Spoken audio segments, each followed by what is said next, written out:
Hello dear students, welcome to our YouTube channel Medico Nursing Classes. आज की हमारी crash course की class है, जिस क्लास के अंदर हम कुछ इंपॉर्टेंट की पॉइंट्स डिस्कस करेंगे। आइए चलते हैं और शुरू करते हैं अपने आज के की पॉइंट्स को। कुछ इंपॉर्टेंट की पॉइंट्स हमने कल की क्लास के अंदर भी देखे थे और आज की क्लास में भी हम क्या करेंगे, कुछ इंपॉर्टेंट की पॉइंट्स देखेंगे जिनसे डायरेक्टली आपको एमसीक्यू देखने को मिलता है। तो लास्ट क्लास के अंदर हमने ये की पॉइंट देख लिया था कि अगर एक पेशेंट, अगर हमारे पास थ्रोम्बोफ्लेबाइटिस का होता है तो उस कंडीशन के अंदर हम उस पेशेंट की केयर करते समय हमें क्या ध्यान रखना है। ठीक है, उसके लेग्स को हमें क्या करना है, एलिवेट करना है, ताकि जो वीनस रिटर्न है लोअर लिम्स के अंदर से, जो वीनस रिटर्न है वो वीनस रिटर्न हमें प्रॉपर हो सके। नेक्स्ट जो इंपॉर्टेंट पॉइंट है, वो क्या है, देखिए यहाँ से नेक्स्ट जो इंपॉर्टेंट पॉइंट है वो ये कह रहा है कि जब भी किसी पेशेंट को आप एल्ब्यूमिन एडमिनिस्टर कर रहे हो, ह्यूमन एल्ब्यूमिन एडमिनिस्टर कर रहे हो, क्या एडमिनिस्टर कर रहे हो, ह्यूमन एल्ब्यूमिन एडमिनिस्टर कर रहे हो, तो उस पेशेंट में हमें क्या करना है, वाटर है उसको क्या करना है, रेस्ट्रिक्ट करना है। वाटर रेस्ट्रिक्ट, हमें वाटर इंटेक्ट उसको रेस्ट्रिक्ट करना है। वाटर इंटेक रेस्ट्रिक्शन, ठीक है, पहले तो वाटर इंटेक रेस्ट्रिक्शन। और जब भी आप ह्यूमन एल्ब्यूमिन एडमिनिस्टर कर रहे हो तो उस कंडीशन के अंदर हमें क्या करना है, वो स्लोली एडमिनिस्टर करनी है, स्लोली एडमिनिस्ट्रेशन। अब ये क्यों करना है, ठीक है, जब भी वाटर रेस्ट्रिक्ट करना है slowly with water restriction, water restriction के साथ हमें इसको एडमिनिस्टर करना होता है। रीजन क्या होता है कि इसको स्लोली एडमिनिस्टर करना है, फिर इसको वाटर के साथ रेस्ट्रिक्ट करना है, क्योंकि एल्ब्यूमिन क्या करती है, एल्ब्यूमिन एक हाइपरटोनिक फ्लूइड है। एल्ब्यूमिन क्या है, एक हाइपरटोनिक फ्लूइड है। हाइपरटोनिक फ्लूइड का मतलब जिसकी ऑस्मोलैरिटी, जिसकी ऑस्मोलैरिटी ब्लड से ब्लड से ज़्यादा हो, जैसे कि 0.9% से अगर स्ट्रेंथ, अगर उस सॉल्यूशन की अगर ज़्यादा है तो वो किस में कंसिडर किया जाएगा, वो कंसिडर किया जाएगा आपका हाइपरटोनिक फ्लूइड के अंदर। ठीक है जी, तो ये तो था ऑस्मोलैरिटी के बने। अब वो हाइपरटोनिक है तो वो क्या करेगी, जैसे ही आप एल्ब्यूमिन को एडमिनिस्टर करोगी, वो क्या करेगी, जो सेल्स के अंदर इंट्रासेलुलर स्पेस के अंदर जो वाटर है उसको वो क्या करेगी, एक्सट्रैक्ट करेगी, draw the water from fluid into the vascular space, वहां से फ्लूइड को निकाल लेगी। ठीक है, और वो क्या कर देगी, अब सेल्स के अंदर मान लीजिए यहाँ पर आपने क्या किया, एल्ब्यूमिन को एडमिनिस्टर किया, यहाँ पर आपने एल्ब्यूमिन को एडमिनिस्टर किया इसके अंदर, और ये आसपास की जो सेल्स है, ये वाला एरिया है आपका सेल्स का है, जो आसपास की सेल्स हैं टिश्यूज के, यहाँ से क्या होगा, यहाँ से जो H2O होगा उसको ये लेकर के आ जाएगी ब्लड के अंदर, जो H2O होगा उसको आ जाएगा, वो आ जाएगा आपका ब्लड के अंदर, और वो ब्लड के अंदर आने की वजह से क्या होगा, आपका जो इंट्रावेस्कुलर फ्लूइड वॉल्यूम है वो इंक्रीज हो जाएगा, increase increase intravascular fluid volume. तो ये प्रॉब्लम आपको देखने को मिल सकती है, मतलब आपका जो ब्लड का वॉल्यूम है वो इंक्रीज हो जाता है, जिसकी वजह से आपको हाइपरटेंशन वगैरह के कॉम्प्लिकेशन है वो अराइज हो सकते हैं। तो इसलिए जब भी हम किसी पेशेंट को ह्यूमन एल्ब्यूमिन एडमिनिस्टर करें, इंपॉर्टेंट पॉइंट है, एमसीक्यू आपको देखने को मिल सकता है।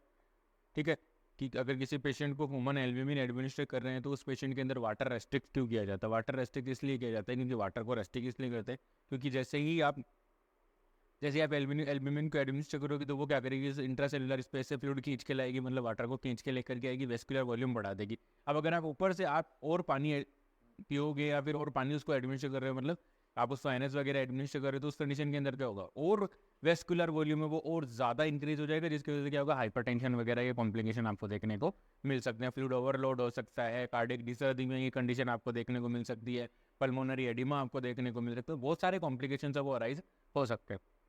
तो ये था आपका ये पॉइंट। चलते हैं अपने नेक्स्ट पॉइंट पे। नेक्स्ट पॉइंट में ये बताया गया है कि हिक्कप इज ए डायाफ्रैग्मेटिक स्पाज्म है। हिक्कप, हिक्कप मतलब हिचकी, हिक्कप मतलब हिचकी, हिक्कप क्या है, हिक्कप मतलब हिचकी।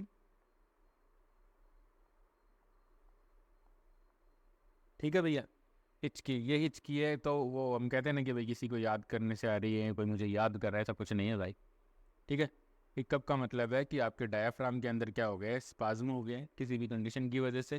ठीक है, अगर आपको हिचकी शुरू हो चुकी है, हिकअप शुरू हो चुका है, तो वो क्या होता है, आपका डायाफ्राम का एक स्पाज्म होता है। और इस डायाफ्राम के स्पाज्म को रिलीव करने के लिए हमें क्या करना होगा, CO2 एडमिनिस्टर करनी होगी। क्या एडमिनिस्टर करनी होगी, carbon dioxide, carbon dioxide administer करनी होती। ठीक है, इसीलिए हम क्या करते हैं, पेशेंट को एक पेपर बैग देंगे इस कंडीशन के लिए।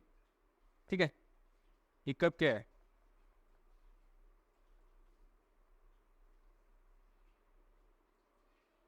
एंड डायाफ्रैग्मेटिक स्पाज्म, एंड डायाफ्रैग्मेटिक, ये एक डायाफ्रैग्मेटिक स्पाज्म है। ठीक है, डायाफ्राम का स्पाज्म है, और इसको रिलीव करने के लिए हमें क्या करना है, relieved bye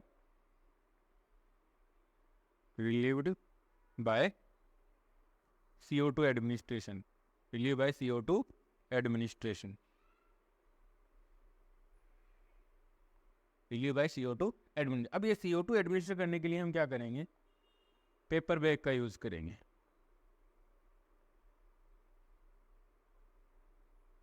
paper bag, paper bag का मतलब है कि एक पेपर, और उसका हम बना लेंगे, क्या बनाएंगे, बैग बना देंगे, ऐसा एक बैग बना देंगे, पेपर बैग बना देंगे। और पेशेंट को कहेंगे जब भी आप सांस छोड़ रहे हो तो आप इस सांस इसी के अंदर छोड़ो। ठीक है, जैसे कि पेशेंट को बोल दिया जाएगा कि एक पेपर बैग है, मेरे हाथ को आप पेपर बैग मान लीजिए, हम पेशेंट को बोलेंगे आप इसको अपने मुंह और नोज, फेस पे लगा लो, मुंह और अपने नोज को और माउथ को इससे कवर कर लो, उसके बाद आप इसी में सांस छोड़ो और इसी से सांस लो।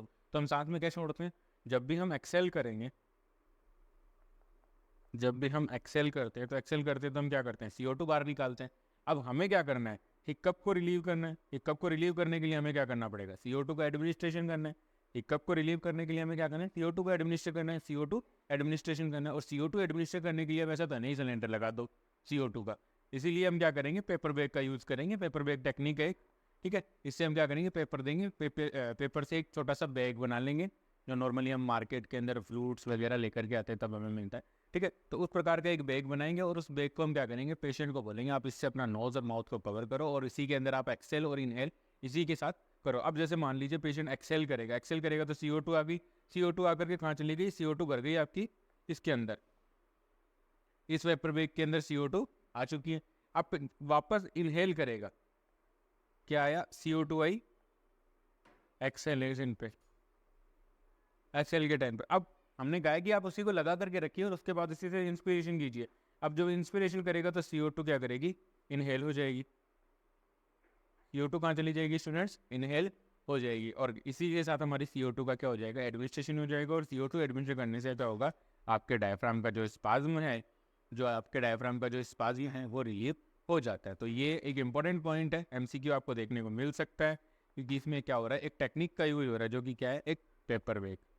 ठीक है, एक पेपर बैग लेंगे और पेपर बैग से हम उस क्वेश्चन को CO2 एडमिनिस्टर करते हैं। कैसे करते हैं पूरा मैंने आपको एक्सप्लेन कर दिया। अगर फिर भी किसी स्टूडेंट को कोई डाउट है तो प्लीज़ आप कमेंट सेक्शन में मुझे बताइए, मैं डेफिनेटली उसका आंसर करूँगा।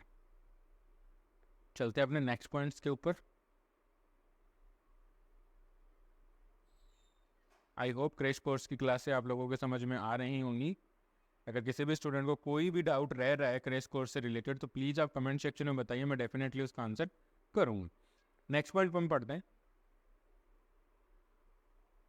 नेक्स्ट पॉइंट हमारा इन इंग्वाइनल हर्निया, याद रखने के पॉइंट्स हैं इंट्रोडक्शन। इन इंग्वाइनल हर्निया क्या पॉइंट है, inguinal hernia providing the squatting position, providing the squatting position, providing the squatting position and bear down and cuff, bear down and cuff, bear down and cuff, sneeze, the hernia protrude easily, जो hernia हो रखा है वो protrude easily, वो easily protrude हो जाएगा and can easily can be assist, और उसको easily हम क्या कर लेंगे, assist कर लेते हैं। तो ये एक important MCQ है आपके लिए, इसमें 2-3 MCQ बन रहे हैं। सबसे पहले तो हम बात करते हैं कि हर्निया क्या होता है।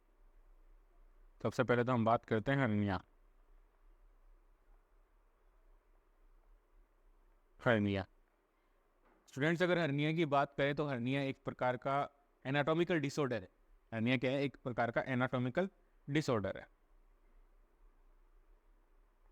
क्या है, एनाटॉमिकल डिसऑर्डर है। Anatomical disorder. इसके अंदर क्या होता है, हर्निया के अंदर क्या होता है स्टूडेंट, कोई भी any organ, any visceral organ, कोई भी जो विसरल ऑर्गन का मतलब है कि जो ऑर्गन हमारी विसल केविटी या पेरिटोनियल केविटी के अंदर प्रेजेंट होते हैं, वहां पर ये मोस्ट कॉमनली आपको देखने को मिलते हैं, तो उनको बोलते हैं अपन विसरल ऑर्गन। कोई भी विसरल ऑर्गन अगर अपनी केविटी को छोड़ करके दूसरी केविटी के अंदर घुसने की कोशिश करता है, ठीक है, प्रोट्रूट होता है, any visceral organ escape from its own cavity to another cavity is known as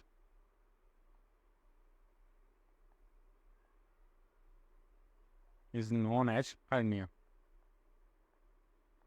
और वो हर्निया कहलाता है। सपोज इट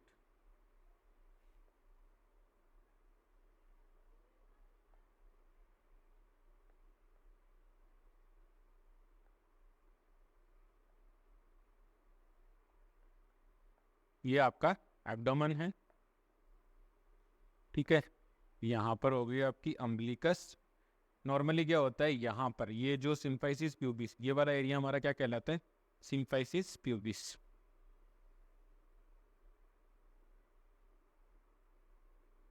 सिम्फाइसिस प्यूबिस ये वाला एरिया कहलाता है अपना सिम्फाइसिस प्यूबिस। इस सिम्फाइसिस प्यूबिस के आसपास क्या होता है, एक इंग्वाइनल कैनाल जाती है, यूं इस प्रकार से, सॉरी दूसरा बनाऊं क्या,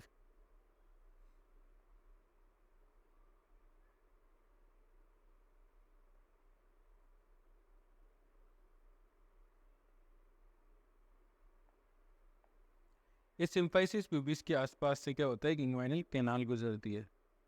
यहाँ होता है आपका इंग्वाइनल लिगामेंट और इंग्वाइनल कैनाल, दोनों तरफ से इंग्वाइनल कैनाल गुजरती है। और यहाँ पर आप सब जानते हो, जैसा कि आप सब जानते हो कि यहाँ पर हमारी होती है इंटेस्टाइन,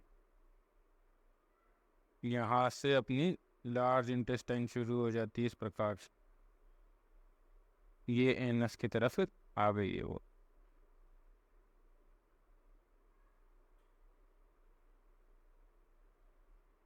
ठीक है। ये मैं वैसे एक डायग्राम के थ्रू आपको थोड़ा समझाने की कोशिश कर रहा हूँ ताकि थोड़ा सा अंडरस्टैंडिंग हो जाए। अब यहाँ पर क्या है, यहाँ पर क्या, अगर ये इंटेस्टाइन है, ये इंटेस्टाइन का जो ये वाला पार्ट है, मान लीजिए यहाँ वाला पार्ट है, वो पार्ट अगर किसी भी रीजन से इस इंग्वाइनल कैनाल को प्रेशराइज करता है, या फिर यहाँ की अगर इंग्वाइनल की जो मसल्स थी वो अगर थोड़ी सी वीक हो जाती है, जैसे कि यहाँ पर लेटरल साइड के अंदर मसल प्रेजेंट होते हैं अपनी सोस मसल्स, ठीक है, सोस मसल्स अगर वो भी थोड़ी वीक हो जाती है, ठीक है, तो क्या होता है, यहाँ पर ये जो इंग्वाइनल कैनाल से होते हुए ये जो इंटेस्टाइन है वो चली जाती है आपकी स्क्रोटम के आसपास, मेल के अंदर बता रहा हूँ, स्क्रोटम के अंदर चली जाती है, इंग्वाइनल कैनाल से होते हुए स्क्रोटम के अंदर चली जाती है, क्योंकि इंग्वाइनल कैनाल एक ऐसी स्ट्रक्चर, कैनाल लाइक स्ट्रक्चर होती है, ठीक है, यहाँ से इंटेस्टाइन घुस के इस इंग्वाइनल कैनाल के अंदर ऐसे चली जाती है, ऐसे फंस जाती है। तो ये तो हो गई आपकी सुपरफिशियल, और ये हो गई आपकी superficial inguinal ring, superficial inguinal ring, और ये हो गई आपकी deep inguinal ring, deep ring या डीप इंग्वाइनल रिंग, ये हो गई आपकी डीप इंग्वाइनल, ठीक है स्टूडेंट। तो इस प्रकार से इंटेस्टाइन है प्रोट्रूट होकर के इंग्वाइनल कैनाल के अंदर चली जाती है, तो ये कंडीशन क्या कहलाती है, इंग्वाइनल हर्निया, इंग्वाइनल हर्निया होता है, ठीक है। अब हमें क्या बोला गया है कि इंग्वाइनल हर्निया, अब इंग्वाइनल हर्निया क्या होता है वो तो मैंने आपको बता दिया कि हर्निया क्या होता है, इंग्वाइनल हर्निया क्या होता है वो मैंने आपको एक्सप्लेन कर दिया डायग्राम के साथ। तो इसमें क्या करना है, स्क्विटिंग पोजीशन देनी है, जब भी हमें हर्निया को, इंग्वाइनल हर्निया को हमें असिस्ट करना है, चेक करना है कि भाई इंडिविजुअल पेशेंट के अंदर इंग्वाइनल हर्निया है कि नहीं है, तो उस समय हमें कौन सी पोजीशन देनी है, स्क्विटिंग पोजीशन देनी है। स्क्विटिंग पोजीशन का मतलब होता है आपका पेशेंट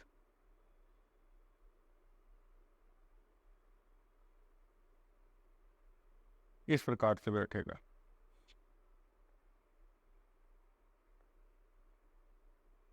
स्क्विटिंग पोजीशन देनी है। स्क्विटिंग पोजीशन है, इस स्क्विटिंग पोजीशन के अंदर क्या होता है, आपका जो पेशेंट होगा पर्टिकुलरली इस प्रकार से बैठा रहता है, हाथ इसकी तरफ, ये इसके हिप्स आ जाएंगे और ये दोनों टांगे हो जाते हैं यहाँ पे पैरेलल। ठीक है, इस प्रकार से उसको हम बिठा देते हैं। तो ये हो गया अपना स्क्विटिंग पोजीशन। इस स्क्विटिंग पोजीशन के अंदर हमें इंग्वाइनल हर्निया हासिल करने के लिए हमें क्या करना है, स्क्विटिंग पोजीशन देनी है। उसके बाद हमें पेशेंट को बोलना है कि भैया आप खांसी करो, स्नीजिंग करो। उससे क्या होगा, ये जो इंग्वाइनल हर्निया है इस पोजीशन के अंदर, ये जो इंग्वाइनल हर्निया हो रखा है यहाँ पर, ठीक है, यहाँ पर जो इंग्वाइनल हर्निया है वो इंग्वाइनल हर्निया क्या हो जाएगा, वो प्रोट्रूड होकर के आपको दिखाई देता है। वो प्रोट्रूड होकर के आपको क्या होगा, दिखाई देता है। तो उस कंडीशन के अंदर क्या होगा, आप इजीली असिस्ट कर पाओगे। Protrude and easily can be assist, easily can be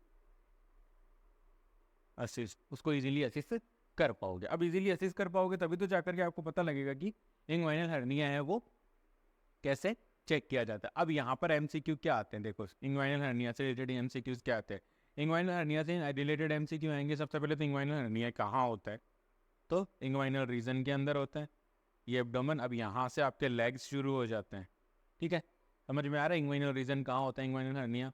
उसके बाद हमारे पास आता है स्क्विटिंग पोजीशन की, which position is given to assist the inguinal hernia, squatting position दी जाती है। ठीक है, तो ये दो एमसीक्यू हमारे यहाँ पे तैयार हो रहे हैं। पहला एमसीक्यू तो पोजीशन की, कौन सी पोजीशन के अंदर इंग्वाइनल हर्निया असिस्ट किया जाता है, और दूसरा एमसीक्यू है कि इंग्वाइनल हर्निया वो क्या होता है। ठीक है, दूसरा आपको मैं एक बात बताना चाहूँगा स्टूडेंट, वो ये है कि ये जो स्क्विटिंग पोजीशन है वो एक डिसऑर्डर और है जहाँ पर हम इसको हम देते हैं। अगर आपको पता है, आपको याद है, तो प्लीज़ आप कमेंट सेक्शन में मेरे को ज़रूर बताइएगा कि किस प्रकार से आपको याद है कि कौन से डिसऑर्डर के अंदर आपको ये पोजीशन है वो देनी होती है। स्क्विटिंग पोजीशन है वो देनी कौन सी कंडीशन के अंदर देनी होती है, तो स्क्विटिंग पोजीशन हम देते हैं नॉर्मली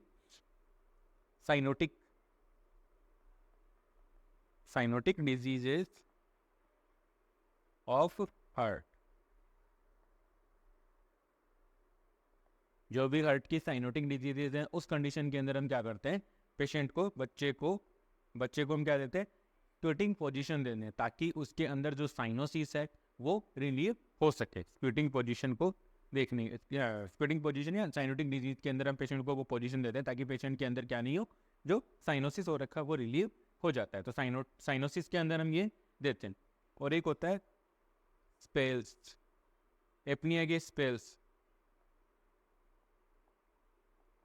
उनके अंदर भी हम ये पोजीशन इस पेशेंट को देते हैं। और ये क्या है, साइनोटिक डिजीजेज क्या हैं, ये हैं कंजेनाइटल हार्ट डिजीज, ये है हमारी कंजेनाइटल हार्ट डिजीजेज होती है।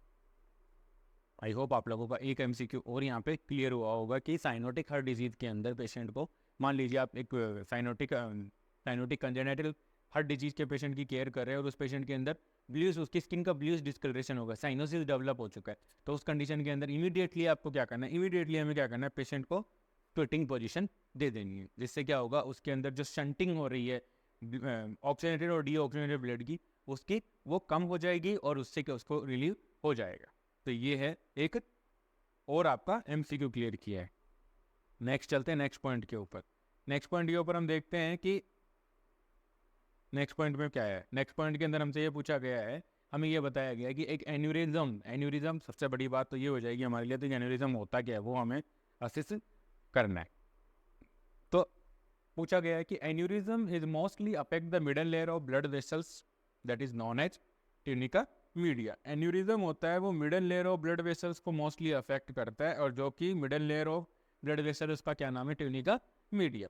तो स्टूडेंट्स ये वाला एमसीक्यू तो बहुत ही इंपॉर्टेंट है।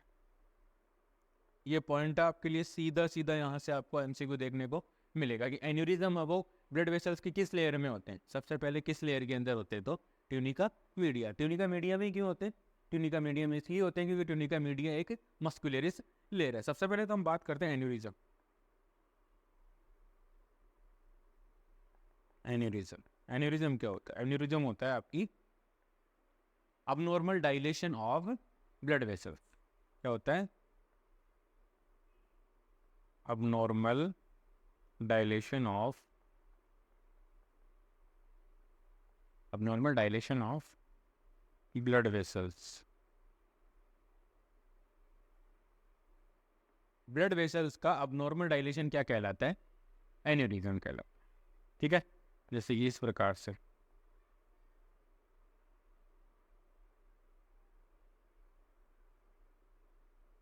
ये एक प्रकार का एन्यूरिज्म है।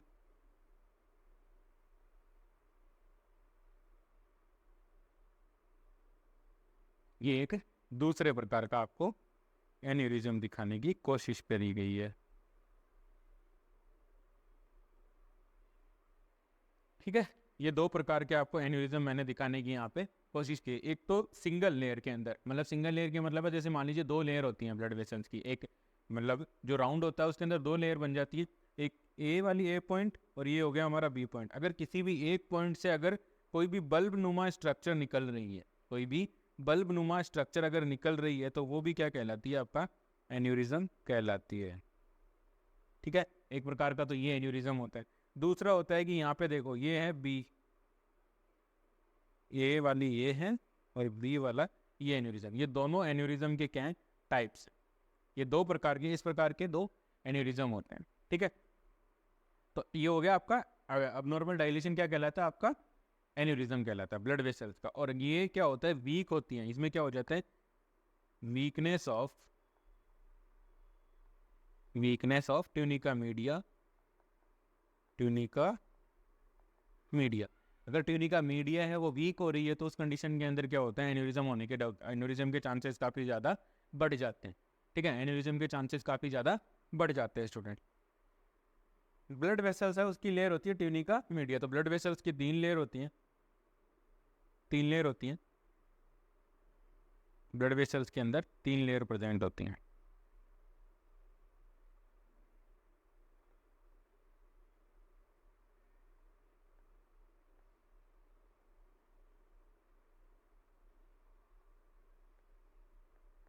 इस प्रकार से ब्लड वेसल्स है वो तीन लेयर के साथ मिल करके बनी हुई होती है, जिसके अंदर मिडल लेयर होती है वो क्या होती है? मस्कुलरिस होती है, मस्कुलरिस लेयर होती है, ट्यूनिका मीडिया, ट्यूनिका इंटीमा।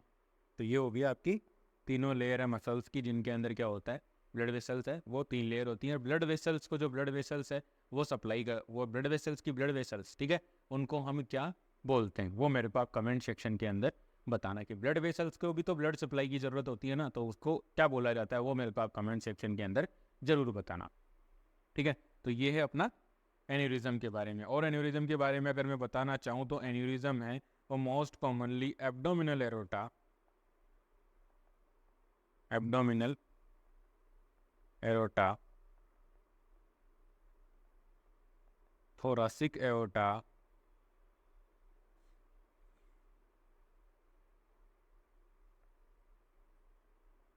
और आपका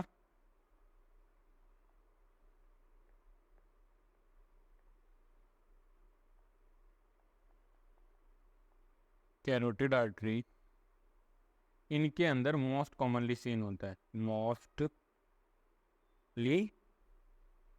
सीन। अब आपसे कोई पूछे कि सबसे ज़्यादा एन्यूरिज्म है वो कहाँ देखने को मिलता है, तो एब्डोमिनल एरोटा के अंदर सबसे ज़्यादा देखने को मिलता है, उसके बाद थोरेसिक, उसके बाद कैरोटिड आर्टरीज के अंदर आपको देखने को मिलते हैं। ब्रेन के अंदर इंटरनल स्ट्रक्चर्स हैं उनके अंदर भी आपको कभी कभी एन्यूरिज्म है वो देखने को मिल सकते हैं।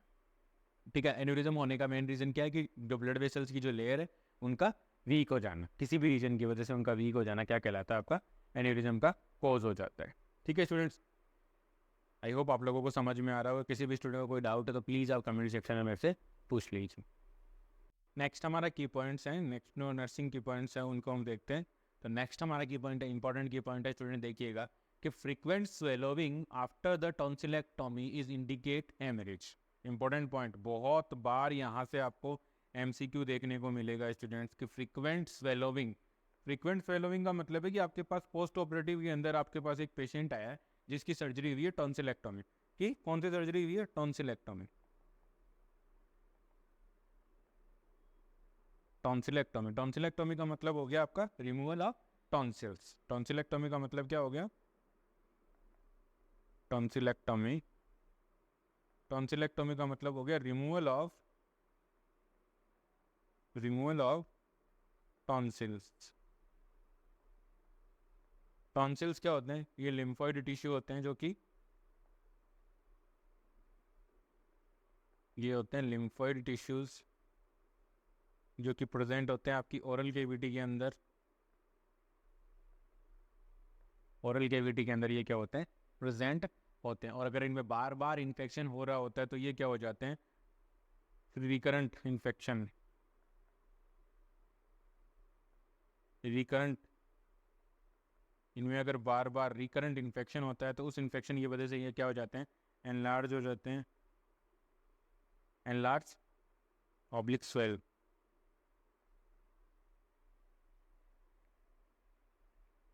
स्वेलिंग हो जाती है और स्वेलिंग आने की वजह से ये क्या करते हैं, पेन कोज करते हैं और डिस्फेजिया, निकलने में पेशेंट को दिक्कत होती है, साथ के साथ difficulty in breathing. Difficulty in breathing, breathing के अंदर भी क्या होती है, डिफिकल्टी होती है। तो इन सब को प्रिवेंट करने के लिए लास्ट में ईएनटी सर्जन्स के पास लास्ट एक ही ऑप्शन बचता है कि टॉन्सिल को क्या कर दिया जाए, रिमूव कर दिया जाए। तो ये सब अगर हो रहा है तो प्लान फॉर टॉन्सिलेक्टोमी। प्लान फॉर टॉन्सिलेक्टोमी, तो उस समय हमें क्या करना प्लान करना पड़ता है, टॉन्सिलेक्टोमी सर्जरी करनी पड़ती है। टॉन्सिलेक्टोमी सर्जरी करने में देखना इंपॉर्टेंट चीज़ें बताऊंगा। जब आप टॉन्सिलेक्टोमी सर्जरी कर रहे हो तो टॉन्सिलेक्टोमी सर्जरी करने के लिए, सर्जरी के लिए जो पोजीशन दी जाती है उसमें दी जाती है आपकी रोज पोजीशन। रोज पोजीशन दी जाती है। एक पोजीशन होती है स्नीफी पोजीशन। स्नीफिंग, स्निफिंग पोजीशन कब दी जाती है स्टूडेंट्स, याद रखिएगा, इंपॉर्टेंट पॉइंट्स बता रहा हूँ। स्निफिंग पोजीशन कब दी जाती है, स्निफिंग पोजीशन तब दी जाती है जब आपको endotracheal tube, endotracheal tube insert कर रहे हो। जब आप एंडोट्रेकियल ट्यूब इंसर्ट कर रहे हो तब आपको स्निफी पोजीशन है वो दी जाती है।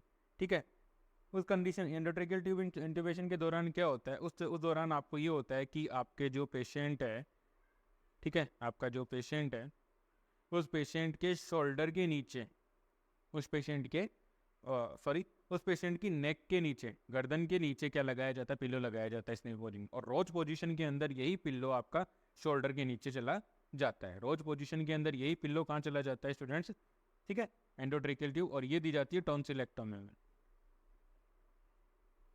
टॉन्सिलेक्टोमी की सर्जरी में दी जाती है एडिनोइड, एडिनोइड सर्जरी, एडिनोइडेक्टोमी। जब किसी पेशेंट के एडिनोइड्स रिमूव करने होते हैं, ये भी लिम्फोइड टिश्यू होता है जो कि टॉन्सिलेक्टोमी, टॉन्सिल्स के पीछे की तरफ प्रेजेंट होता है। ठीक है स्टूडेंट, एडिनोइडेक्टोमी सर्जरी के अंदर भी दी जाती है। तो इस पोजीशन के अंदर जो पिल्लो होगा यहाँ पर, मतलब स्निफी पोजीशन के अंदर तो बिहाइंड द नेक और इसमें रहेगा under the shoulder, under the shoulder. आपको पिल्लो है वो पिल्लो लगाओ, या फिर आप उसको, कोई रोल होता है उस रोल को आप लगा करके क्या कर सकते हो, हेड को थोड़ा सा टिल्ट करके अपनी तरफ टिल्ट करके रख सकते हो। और जब भी पेशेंट, जब भी कोई भी ईएनटी सर्जन, जब भी कोई ईएनटी सर्जन टॉन्सिलेक्टोमी करने जाता है तो टॉन्सिलेक्टोमी के टाइम पे क्या होता है, वो हेड एंड पे बैठता है, वो पेशेंट के हेड एंड पे बैठता है। कहाँ बैठते हैं, हेड एंड के ऊपर बैठते हैं। वो सर्जन होगा हेड एंड पे, हेड एंड पे मतलब ये पेशेंट आपका और इस पेशेंट के सर्जन यहाँ बैठेंगे। सर्जन है वो यहाँ बैठता है, ठीक है, सर्जन यहाँ बैठता है, इसे मैं बोलूँगा यहाँ पर सर्जन बैठता है। ठीक है जी, आई होप आपके छोटे मोटे जो डाउट्स थे टॉन्सिलेक्टोमी से वो मैंने क्लियर कर दी। नेक्स्ट हम बात करते हैं टॉन्सिलेक्टोमी के अंदर कि मान लीजिए आपने टॉन्सिल का पेशेंट था, उसको आपने ऑपरेट करके आपने उसको क्या कर दिया, पोस्ट ऑप के अंदर आप ले आते हो। अब पोस्ट ऑप में जो वो पेशेंट रिकवरी हो रहा था, क्योंकि ये जो सर्जरी की जाती है वो जनरल एनेस्थीसिया में की जाती है। टॉन्सिलेक्टोमी की सर्जरी किस में की जाती है, जनरल एनेस्थीसिया में।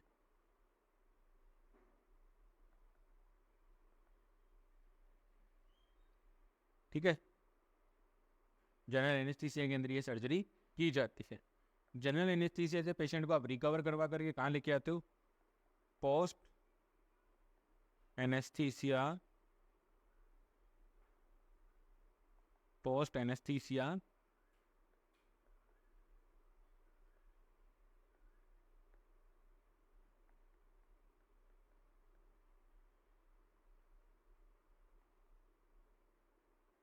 Post anaesthesia care unit, post anaesthesia care unit, ठीक है। पोस्ट एनेस्थीसिया केयर यूनिट के अंदर आप पेशेंट को ला रहे हो और वहां पर पेशेंट क्या कर रहा है? फ्रीक्वेंट स्वेलोविंग,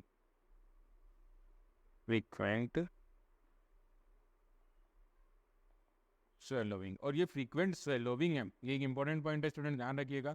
बार बार अगर टॉन्सिलेक्टोमी का पेशेंट अगर बार बार स्वेलो कर रहा है, निगल रहा है, तो ये इंडिकेशन है, इट इंडिकेट ब्लीडिंग और हेमरेज।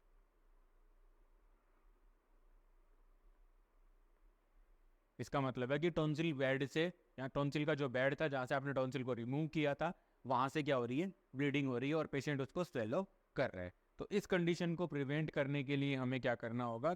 सबसे पहले हमें क्या करना होगा? हमें क्या करना है? अगर मान लीजिए अब यहाँ पे क्या है? रिस्क ऑफ एस्पिरेशन हो चुका है, ठीक है। अगर स्वेलो कर रहा है तो रिस्क ऑफ एस्पिरेशन है, रिस्क ऑफ एस्पिरेशन है।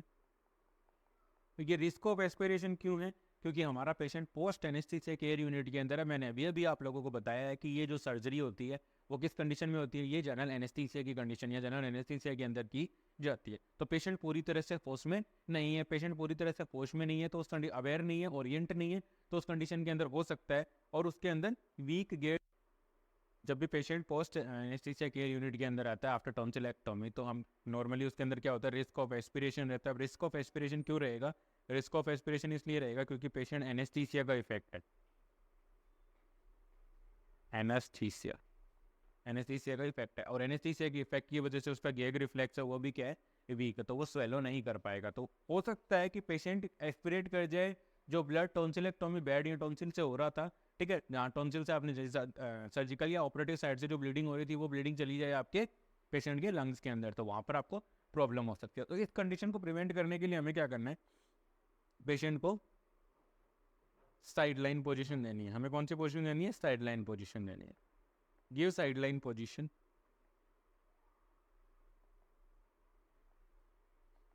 Give sideline position to prevent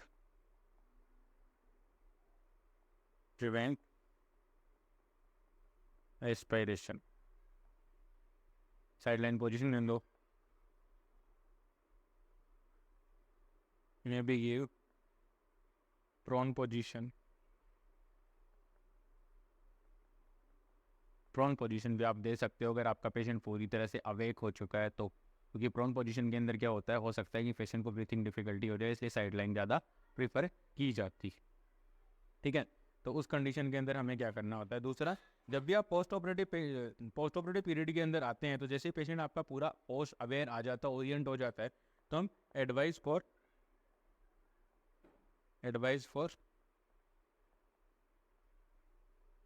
ice cream, ice cream खिला सकते हैं, हम पेशेंट को आइसक्रीम खिला सकते हैं। अगर एनेस्थीसिया के अलाउ होता है, एनेस्थीसिया के अकॉर्डिंग हम मान लीजिए उसको अलाउ करते हैं, तो उस कंडीशन के अंदर हम टॉन्सिलेक्टोमी के एनेस्थीसिया का इफेक्ट पूरी तरह से जाने के बाद हम पेशेंट को आइसक्रीम वगैरह दे सकते हैं, जिससे क्या होगा? हीमोस्टेसिस के अंदर हमें हेल्प मिलती है, ठीक है। Avoid hot liquid drinks, hot drinks नहीं लेना है, चाय कॉफ़ी दूध गर्म कुछ भी नहीं खाना है। उसकी वजह से क्या हो सकता है? वहाँ पर आपको ब्लीडिंग दोबारा से स्टार्ट हो सकती है, क्योंकि हम सब जानते हैं कि जो कोल्ड होता है, जो ठंडा होता है, कोल्ड के अंदर क्या होते हैं? वेनो कंस्ट्रिक्शन, वेसो कंस्ट्रिक्शन होता है। क्या होता है? वेसो कंस्ट्रिक्शन, वेसो कंस्ट्रिक्शन होता है। और हॉट एप्लीकेशन से क्या होता है? वेजोडाइलेशन, वेजोडाइलेशन आपको देखने को मिलता है। तो इन सबको प्रिवेंट करने के लिए ये सारे मेजर्स में आपको बता रहा हूँ। ठीक है, इस पॉइंट से बहुत सारे एमसीक्यूज में क्लियर कर चुका हूँ। अगर कोई भी डाउट हो तो प्लीज़ मुझे कमेंट सेक्शन में बताइएगा। तो ये एक इंपॉर्टेंट एमसीक्यू है हमारे लिए कि अगर कोई टॉन्सिलेक्टोमी का पेशेंट है, वो अगर फ्रीक्वेंट स्वेलोविंग कर रहा है तो वो क्या कहलाता है, वो क्या हो रहा है, उसका मतलब है वो एक इंडिकेशन है हमारे लिए कि पेशेंट को क्या हो चुका है, हेमरेज हो चुका है। अब आपके पेशेंट को ब्लीडिंग हो चुकी है, हो रही है, और वो उसको क्या है, स्वेलो कर रहा है। तो ये होते ही हमें इमीडिएटली हमें क्या करना है, सर्जन को इन्फॉर्म, जो भी ऑपरेटिव सर्जन है उसको हमें क्या करना है, इन्फॉर्म करना है। आई होप आज की क्लास आपको समझ में आई होगी, आपके नर्सिंग ऑफिसर रिक्रूटमेंट एग्जाम की प्रिपरेशन में आपकी हेल्प कर रही होगी। प्लीज़ ज़्यादा से ज़्यादा लोगों तक इस क्लास को आप शेयर कीजिए, ताकि इस सबकी तैयारी है वो अच्छे से हो सके, सबको अच्छे से उसका नॉलेज और बेनिफिट सब वो मिल सके। आज की क्लास में इतना ही। आई होप मेरे द्वारा प्रोवाइड की जा रही क्रैश कोर्स की क्लासें आपके नर्सिंग ऑफिसर रिक्रूटमेंट एग्जाम की प्रिपरेशन को आपकी हेल्प कर रही होगी। Please like, share and subscribe. Thank you so much.